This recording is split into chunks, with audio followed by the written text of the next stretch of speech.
Hi! Hello! అందరికీ నమస్తే. మా ఇంటి రుచులకు స్వాగతం. ఈరోజు మనం చేసే రెసిపీ సన్న కారపూస. చాలా టేస్టీగా ఉన్నాయండి. ఒక్కసారి ట్రై చేయండి. పిల్లలకి స్కూల్స్ మొదలైపోయినాయి కదండీ! అందుకే నేను ఈ హెల్తీ స్నాక్స్ ప్రిపేర్ చేశాను.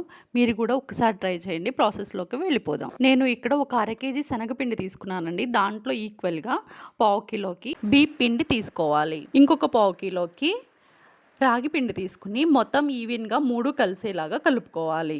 బాగా కలుపుకున్న తర్వాత 100 గ్రాముల వెన్నపూస వేసుకోవాలి. వేసుకున్న తర్వాత రుచికి సరిపడా సాల్ట్ వేసుకుని 2 స్పూన్ల పచ్చికారం, 1 స్పూన్ వాము, చిటికెడు పసుపు వేసుకుని మొత్తం ఈవెన్‌గా కలుపుకోవాలి. పిండికి పట్టేదాకా బాగా కలుపుకున్న తర్వాత కొద్దిగా వాటర్ తీసుకుని బాగా కలుపుకోవాలి.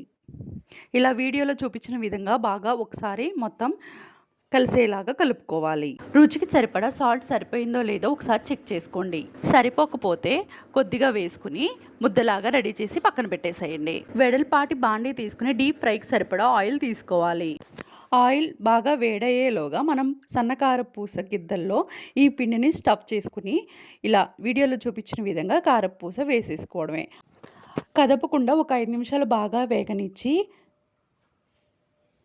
రెండో సైడ్ టర్న్ చేసుకుంటే 2 సైడ్లు బాగా వేగినాక ప్లేట్లో తీసేసుకుందాం. ఇలాగే పిండి మొత్తాన్ని కూడా చేసుకుందాం. వీటిని చేయడం చాలా ఈజీ అండి. మీరు డైరెక్ట్గా ఆయిల్లో చేయడం కష్టమైతే వెడల్పాటి ప్లేట్ మీద కానీ గెంటి మీద కానీ నూనె రాసి సన్నకారపూస వేసి ఆయిల్లో ఫ్రై చేసుకోవచ్చు. ప్రాక్టీస్ లేని వారు కూడా అలా చేసుకోవచ్చు. 2 సైడ్లు బాగా వేగినాక ప్లేట్లోకి తీసేసుకుందాం.